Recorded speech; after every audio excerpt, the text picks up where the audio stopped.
The phone was already recording when I sat down across from him. I want you to understand what that took. Not technically. Pressing record on a phone and sliding it into the front pocket of a blazer is not complicated.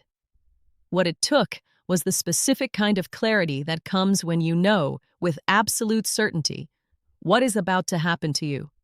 And you decide, quietly, before it happens, that you are going to let it happen into evidence. My name is Rachel Voss. I'm 32 years old. I have been a senior operations manager at Clearfield Analytics in Nashville, Tennessee, for 4 years when I walked into my boss's office on a Tuesday morning in March with a piece of news I had been preparing to share for 2 weeks. By the time I walked out of that office 12 minutes later, I had a recording of everything he said, a lawyer already on retainer, and the beginning of a folder I would hand to the CEO of Clearfield Analytics 4 days later. His name was out of HR before lunch on Friday. I want to tell you how it happened. All of it, from the beginning. Subscribe, drop your city below, and stay with me. I need to tell you who Ryan Calder was before I tell you what he did. Ryan Calder, Director of Operations, 39 years old, the kind of manager who gave reviews in the specific language of a person who has read about good leadership without understanding it. He said things like, "I need you to own this," and "let's make sure we're aligned," and "I want to be transparent with you." The last one always appeared when he was about to be precisely the opposite. He had been my direct supervisor for 18 months. In that time, I had built the operations reporting system that the company currently used, a dashboard I had designed from scratch, with KPI tracking, automated weekly pull reports, and a variance analysis function that had saved the analytics team roughly 6 hours of manual work per week. I had presented it to the senior leadership team in January. The VP of Operations, a woman named Sandra Chu, had sent me a written commendation that went into my personnel file. Ryan had presented the dashboard at the senior leadership meeting. He had included my name in one slide, in a footnote, in a font size I needed to lean forward to read. I noticed. I said nothing. I filed it away in the specific manner of someone who has learned that certain observations are worth more kept than spent. My husband Theo and I had been trying for 14 months. I'll spare you the details of what 14 months of trying looks like, except to say that the morning the test came back positive, a Wednesday in February, 6:30 a.m., bathroom tile cold under my feet, I sat on the edge of the tub and cried for 20 minutes. Not from sadness, from the specific physical relief of something you have been hoping for arriving. Theo was in the doorway. He sat down next to me on the floor. We stayed there for a while. I told Ryan at 11 weeks. My employment lawyer, a woman named Andrea Cho, whom I had first consulted 8 months earlier about the dashboard presentation credit issue, had advised me on timing. 11 weeks was early, but Andrea said there was strategic value in announcing before any visible physical changes. It created a clean before and after timeline. If anything changed in my professional treatment after the announcement was the only variable. I want to be clear about that. I had an employment lawyer before my pregnancy announcement. Not because I was building a case, because I had already been watching Ryan Calder for 18 months, and I understood, with the clarity of someone who has paid close attention, exactly what kind of man he was. Andrea and I had not discussed pregnancy discrimination. We had discussed the dashboard. But the moment I found out I was pregnant, I called her. I told her I needed to think through how to handle the announcement. She listened to what I told her about Ryan. She asked 3 questions. Then she said, "Before you go into that meeting, you need to know your state's recording law. Tennessee is a one-party consent state. Under Tennessee Code Annotated Section 3913-601, a person may record a conversation to which they are a party without notifying or obtaining consent from any other participant. The recording is legal, completely legal. I downloaded a voice memo app that runs in the background with the screen off. I practiced starting it in my pocket twice the evening before. Tuesday morning. Blazer. Phone in left breast pocket, screen down. Recording running. I knocked on Ryan's door at 10:47 a.m. I had prepared what I was going to say. Kept it simple. The way you do when you want the other person's response, not a conversation. I sat down. Ryan, I said, I wanted to let you know that I'm pregnant. My due date is September 4th. I have a transition plan ready whenever you'd like to go through it. I had printed the transition plan. I set it on his desk. He looked at it. He looked at me, and he smiled. Not warmly. It was the smile of a man running a quick internal calculation, the specific half-second behind the eyes of someone deciding what version of themselves to perform. He said, "Wow, congratulations, Rachel. That's big news. Really great." He said it the way you say something you don't mean when you've decided that the performance of meaning it is currently required. He asked about Theo. I said Theo was doing well. He said that was great. He said we should definitely catch up and talk through the transition plan, that this was exciting news, and he wanted to make sure he supported me fully. Fully, that word. I thanked him. I picked up the transition plan. He hadn't touched it, and I stood. And I said I'd leave the plan on his desk whenever he was ready. I walked out. I went to the restroom at the end of the hallway. I checked the recording. 41 seconds of everything he'd said, clean and clear. I went back to my desk. I waited. It took 4 hours. At 2:52 in the afternoon, Ryan's assistant sent me a calendar invitation. 1-to-1 with Ryan Calder, 3 p.m., operational updates. 43 minutes notice. No agenda. I checked my phone. Recording app, background mode, screen off. I confirmed it was running. I put the phone back in my pocket. I walked into his office at 3 o'clock. This is the part I want to be careful about, because what Ryan Calder did in the next 12 minutes was almost impressively constructed, in the specific way that bad things are sometimes impressively constructed. He had clearly prepared. He had the right language. He hit every pretextual note. Clear field analytics had experienced significant growth in the previous 18 months, he said. And with that growth had come the need to think carefully about role structure. Some functions that had previously been generalist were becoming more specialized. The company was evolving. The leadership team had been reviewing operational responsibilities. He said, leadership team, in a way that suggested he was one of many decision-makers. He said, reviewing responsibilities, in the way someone says something when they want it to sound like it happened before you walked in. Then he said my name. He said that as part of this structural review, my role as senior operations manager was being redesigned. The dashboard management and client-facing reporting work would be moving to a newly created specialist function. My role would be transitioning to an operations coordinator position. He smiled throughout.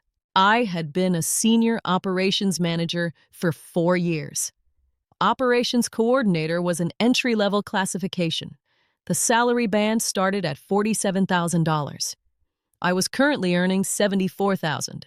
He said he was confident I'd find the new structure supportive and that it would give me more bandwidth for the things ahead. More bandwidth. He meant the pregnancy. He was demoting me the same afternoon I told him I was pregnant, and he was smiling, and he was using the word bandwidth as a synonym for the fact that I was going to have a child. I said, "Thank you for letting me know. I'd like the details in writing." He said, "Of course." I said I appreciated his time. I stood, I smiled, the same quality of smile he had given me, the performed kind. I thanked him again. I walked out. In the elevator, I started a new note in my phone. 3:12 p.m., Ryan Calder, demoted to operations coordinator effective, date TBD. Salary band $47,000. Stated reason, restructuring. Announced pregnancy, 10:47 a.m., same day. Recording, 12 minutes 14 seconds. I stepped out of the elevator. I sat in my car in the parking garage. I called Andrea. She picked up on the second ring. I told her what had happened. All of it. A morning meeting, the wait, the 3 o'clock, the operations coordinator reclassification, the $47,000 salary band, the phrase, more bandwidth for the things ahead. She was quiet for a moment. Then she said, "You recorded it?" "Both meetings," I said. Another pause. "Rachel, this is one of the clearest same-day pregnancy demotion cases I have seen in 12 years of practice.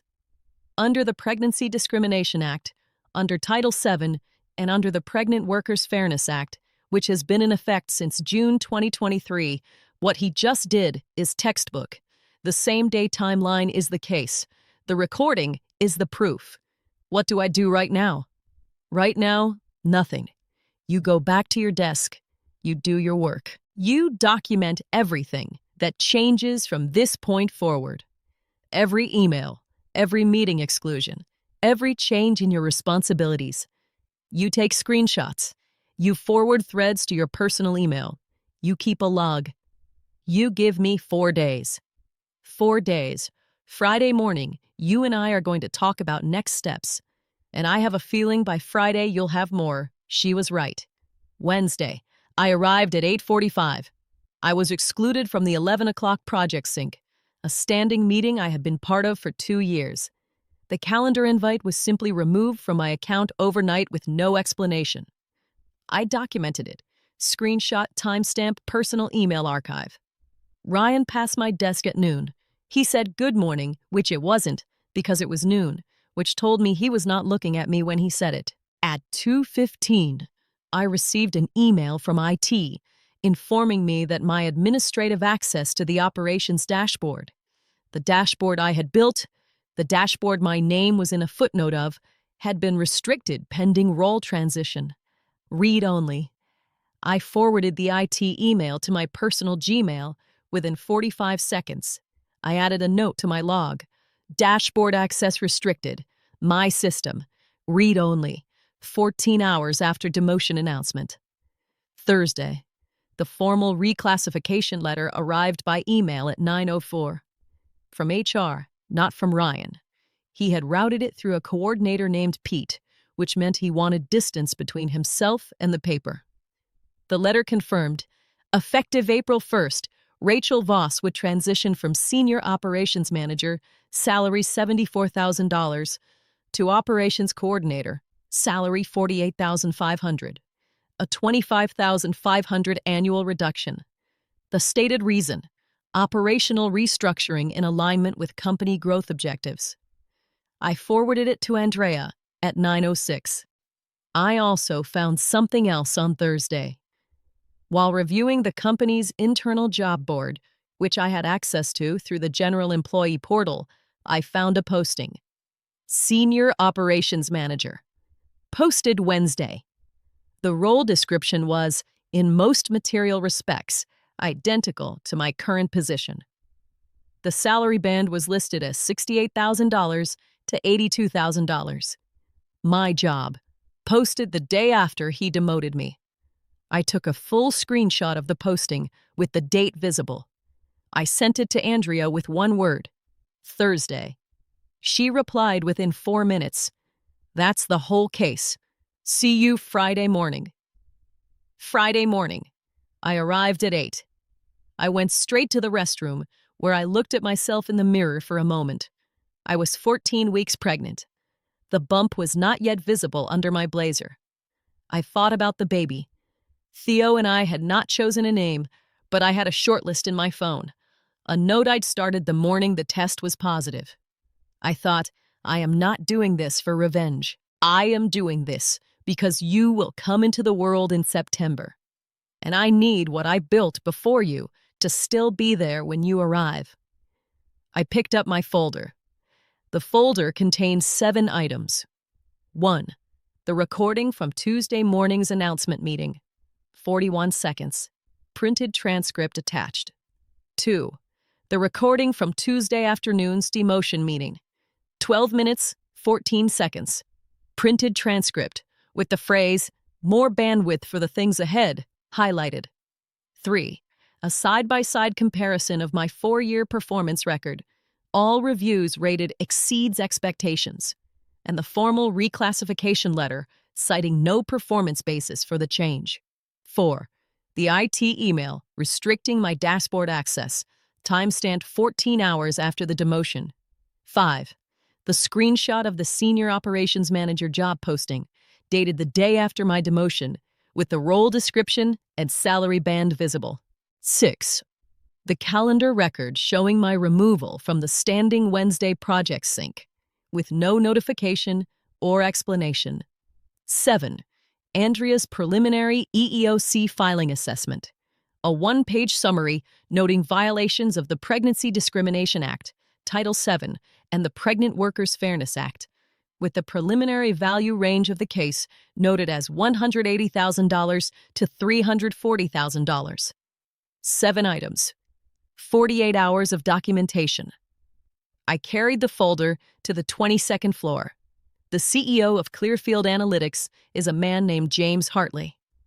I had met him twice, once at an all-hands, once in the elevator when we were both heading to the 4th floor, and we had a 90-second conversation about the operations dashboard. He had said it was impressive work. He had meant it. His assistant, a woman named Keiko, was at her desk when I stepped off the elevator. I said I needed 5 minutes with James Hartley. She looked at me. She could tell something was different about the way I was standing. People can always tell. She said she'd check his calendar. She came back in 40 seconds. She said he could see me now. James Hartley's office had floor-to-ceiling windows facing the river. He was standing when I came in. He stood when people entered, which I noticed as a detail that told you something about how he understood his own authority. He gestured to the chairs across his desk. We both sat. He said, "Rachel, what can I do for you?" I set the folder on his desk. I said, "I'd like you to read this." He looked at the folder. He looked at me. He opened it. I sat across from him and said nothing. He is not a slow reader. I watched him move through the documents, the transcripts, the comparison chart, the IT email, the job posting, the EEOC assessment on the final page. His expression did not change dramatically. He was 61 years old and had spent 30 years in leadership, and he had the face of a man who has learned to process difficult information without performing his reaction. But on page 4, the transcript of the Tuesday afternoon meeting, with the word bandwidth highlighted and the note I had added, announced pregnancy, 10:47 a.m. same morning. He stopped. He read that page twice. Then he closed the folder. He looked at me. He said, "How long did it take you to put this together?" 4 days, I said. He was quiet for a moment. Then he reached for his phone. He dialed a 4-digit extension. He said, when it answered, "Sandra, it's James. I need you and Carol in my office right now." Sandra Chu, VP of Operations, who had given me a written commendation in January. Carol Reeves, Chief Human Resources Officer. He set the phone down. He looked at me again. He said, "Thank you for bringing this to me directly." I said, "I built that dashboard. I'm not going to lose the job I built it in." He looked at something in the folder again, just briefly. Then he said, "No, you're not." I went back to my desk. I worked until 11:15. At 11:17, I heard a sound that was not exactly a sound.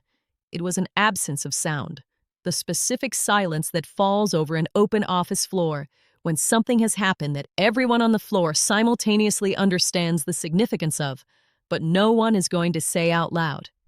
I looked up from my screen. Ryan Calder's office, at the far end of the floor, was empty. His computer was on. His coffee mug was on the desk.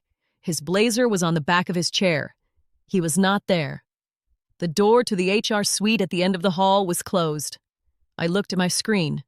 I went back to work. At 1:43 that afternoon, Carol Reeves appeared at my desk. She asked if I had a few minutes. We walked to a small conference room on the 4th floor. Sandra Chu was already inside. Carol said the following, in the measured language of a chief HR officer who has spent a career knowing exactly what to say and how.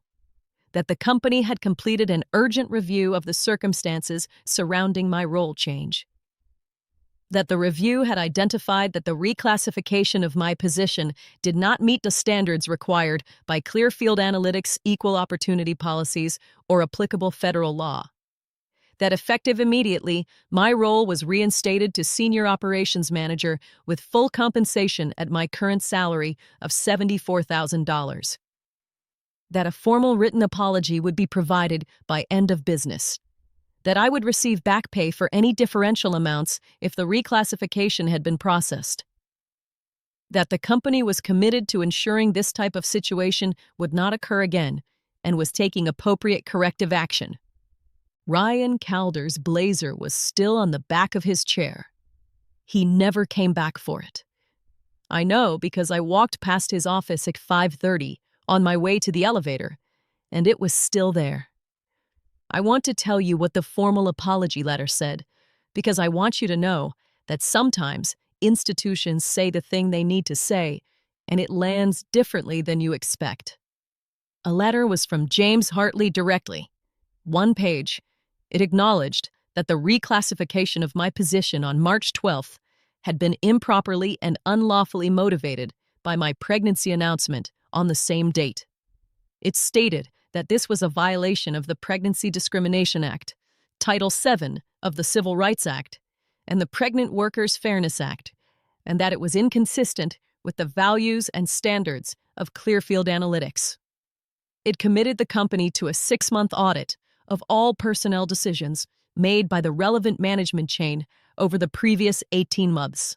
And it stated that I would continue to be considered for any promotions or advancement opportunities consistent with my performance record. It was signed by James Hartley and countersigned by Carol Reeves. I read it twice. I took a photograph of it for Andrea. Then I put it in the folder I had carried to the 22nd floor that morning, and I brought the folder home. Clearfield Analytics agreed to pay Andrea's full legal fees as part of the resolution.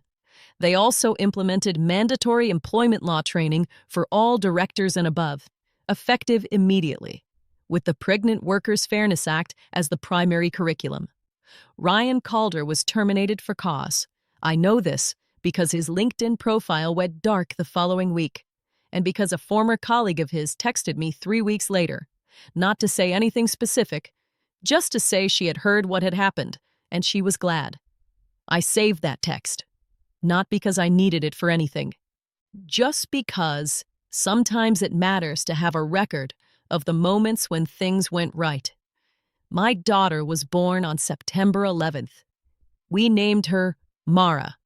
She was 7 pounds, 8 ounces, and she had a look on her face in the first hours that I recognized immediately as the look of someone assessing a situation before committing to a reaction.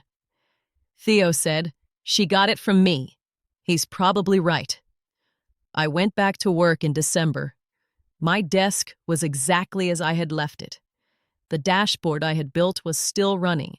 2 years of weekly automated reports, still generating, still saving the analytics team 6 hours a week. My name is no longer at a footnote. There was a change made to the attribution section while I was on leave, quietly, without announcement. My name is now in the header. Sandra Chu told me about it on my first day back. She said, "It was always supposed to be there." I nodded. I went to my desk. I opened the dashboard. I started building the next thing. I want to tell you something about the folder. I kept it. I didn't throw it away after everything was resolved. I keep it in the top drawer of my desk at home, under some other papers, in no particular order. I don't look at it often. When I do, I don't look at the transcripts. I look at the job posting screenshot. My job, posted the day after he demoted me. The salary band, visible in the corner. What I feel when I look at it is not anger anymore. What I feel is something closer to clarity. He made a calculation about me on a Tuesday afternoon.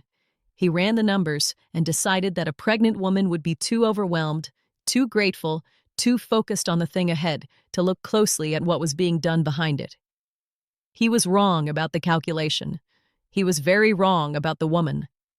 If you're building something right now, a case, a record, a folder of your own, I want you to know that 4 days is enough time, that your phone is already a recording device in most states, that your email is already a paper trail if you use it carefully, that the job posting they put up the day after they moved you is already evidence. You don't need drama. You don't need confrontation. You need precision and a folder, and the willingness to walk it to the right person's desk. That's all it took. That's my story. Share it if it stayed with you. Subscribe if you haven't. And tell me in the comments, have you ever walked into a room already knowing you held everything?